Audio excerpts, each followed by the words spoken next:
Thank you very much, Dr. Yokoi Sensei. Thank you very much to the public for coming to this lecture.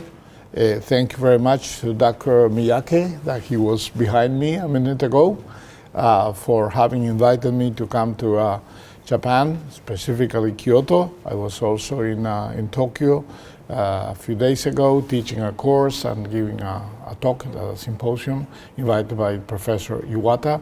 And also thank you to my former students and now a sensei at Virginia Tech. Gota Morota has been a very good company during this time to Japan. I'm deeply honored by giving this lecture. I'm deeply honored by your presence, and specifically in this building and hall with a very important name, no less than a Nobel Prize in Physics. So I will start by making a distinction between life and abstractions.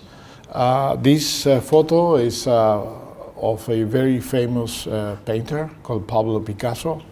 He was originally from Catalonia, Spain, and he introduced a concept of painting, of abstract painting, that was revolutionary in art.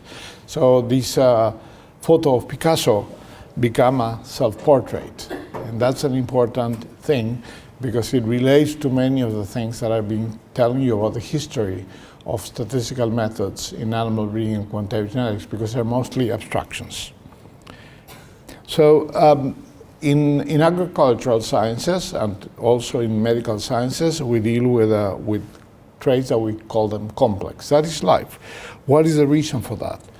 Is that the reason is life is the result of a very, very large number of biochemical reactions that are mutually integrated, and they act in a concerted action together with the environment to produce outputs that in agriculture we call them phenotypes. And we measure the outputs, but not necessarily the inputs. The inputs are not always observable.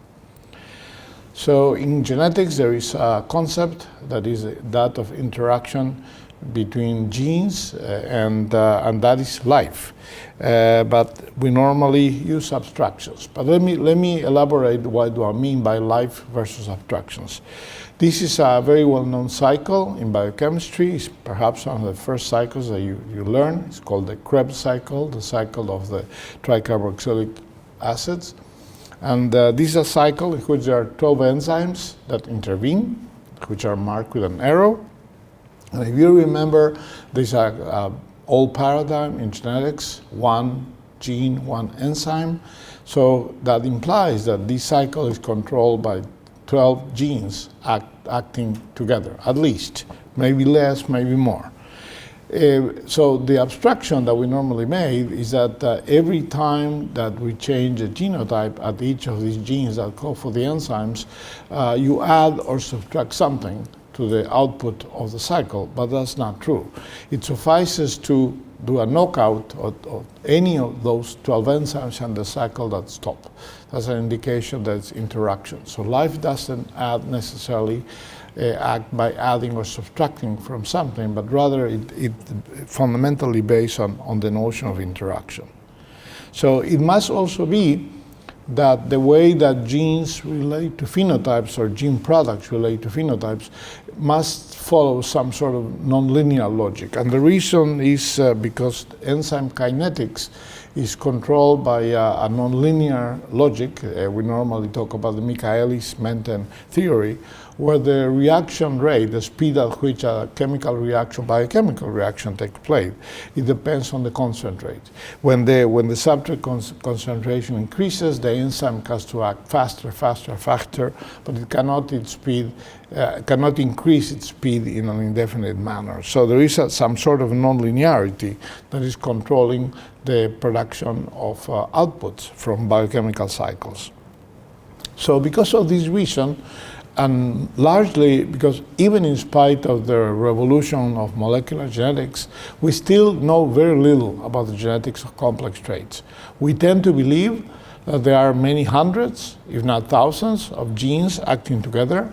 We tend to believe that for agricultural traits, most of the genes have a very small effect.